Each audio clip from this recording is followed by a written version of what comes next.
I was listening today to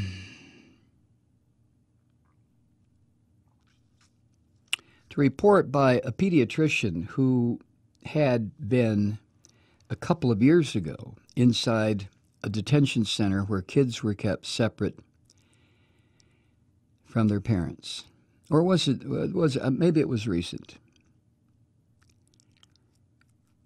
There were toddlers and infants. I guess it was recent. The so-called tender age prisons. This pediatrician said that normally toddlers and babies old enough to crawl, if you walk into any daycare center or preschool, it's chock-a-block with noise and giggles and laughter and shouting and toys crashing and this and that and the kids pulling at each other and running around and shrieking, laughing, falling down. But he went into one of these tender age prisons.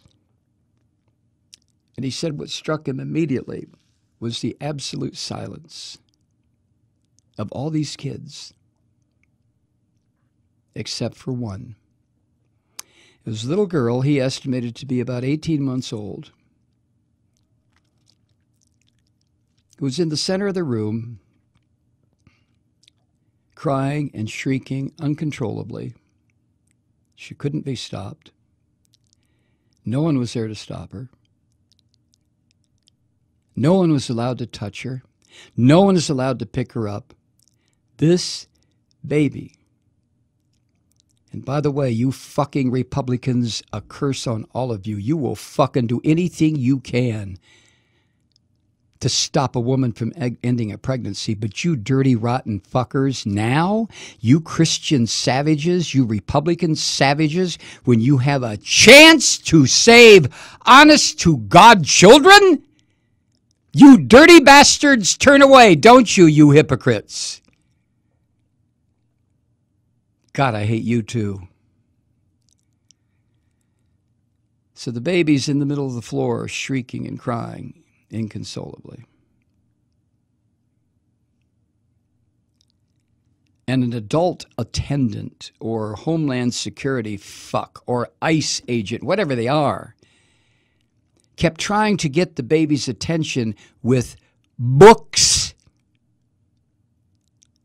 and toys. Poking the child with books or toys. Here, look at this. Here, look at this. You dirty sons of bitches. You dirty Nazi sons of bitches. Oh, my God. How did this happen? How did this happen? Well, some of us, probably you, certainly me, could see this coming a long fucking time ago, couldn't we?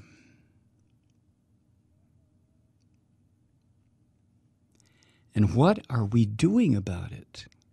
I understand now some of these evangelical toads are starting to wake the fuck up and smell the baby shit that nobody will change a diaper because they're not allowed to touch them. Huh? You evangelical creeps, you're finally coming out of your fucking coma? Not because of what your Messiah said, but maybe because one of your fucked up preachers got up in front of the congregation, all of whom were probably Trump supporters, and very obliquely said something about the poor suffering children. You dirty hypocrites.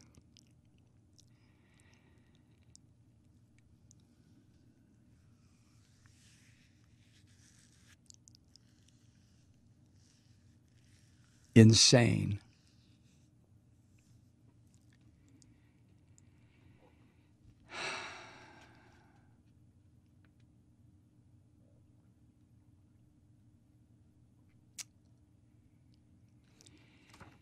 Now, one of the things being cited by this filthy pig who is the president and this filthy pig, this Klansman who's Attorney General, is the so-called Flores decision, Flores, a person's name. Here's what that's about. A 1997 federal consent decree that requires the government to release all children apprehended crossing the border. The Flores consent decree began as a class action lawsuit. The Justice Department, during Clinton's administration, negotiated a settlement. And according to a 2016 decision, that's 19 years after the decree was signed. According to a 2016 decision by the U.S. Court of Appeals for the Ninth Circuit, the Flores settlement requires the federal government to release, rather than detain, all undocumented immigrant children, whether they crossed with parents or alone.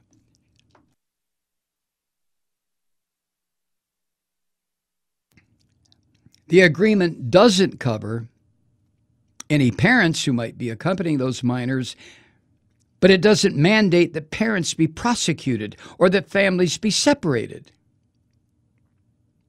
Moreover, Congress could pass a law that overrides the terms of the Flores settlement.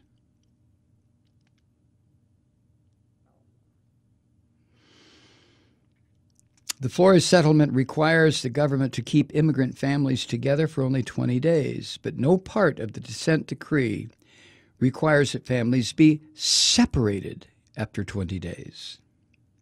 Courts have ruled that children must be released from detention facilities within 20 days under the Flores consent decree, but none of these legal developments prevents the government from releasing parents along with the children.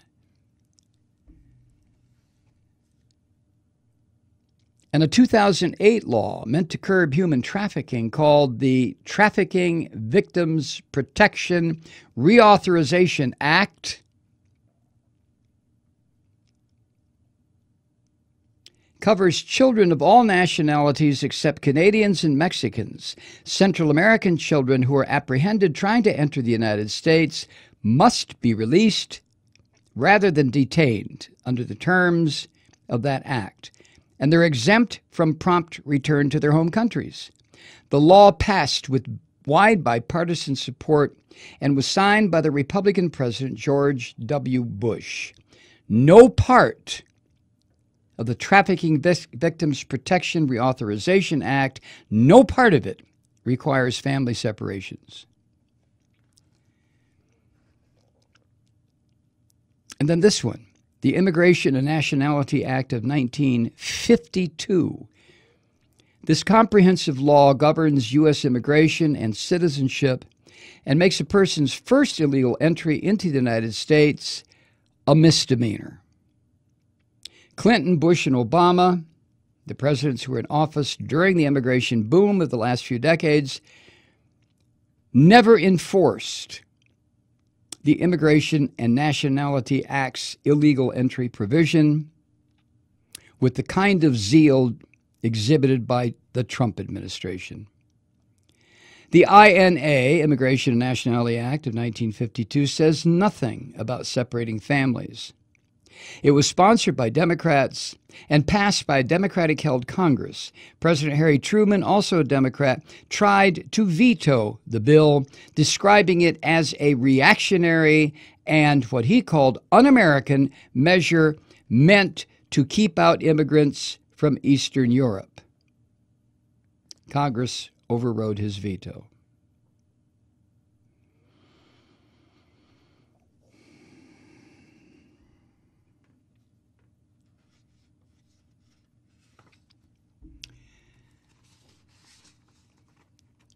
So when we hear Trump and this little goblin fuck Sessions, or the battered wife Kirstjen Nielsen, when we hear these three monsters, or that horrible cellar dweller Miss Trunchbull at the press briefings, when we hear these people talking the way they talk about children and immigration and screaming babies, and parents being forced to watch their kids taken away in a fucking bus somewhere where they don't know where. No one keeps track and no one can tell them. I heard today that, was it American Airlines or United Airlines? All of them, all the airlines now have said no more transporting these children. Because what happened, these dirty fuckers in the Trump administration were booking flights for maybe 20 kids and telling the ticket agent that they were a soccer team. And then the 9 and 10, 11 and 12-year-olds board the plane, none of whom speak English, all of whom don't know what the fuck is happening, and then the airlines found out that they were being used also by this criminal fucker in the White House. So apparently they got together and said, that's the end of that shit. They will not transport any more children away from their parents. I need to take a break, Kathy.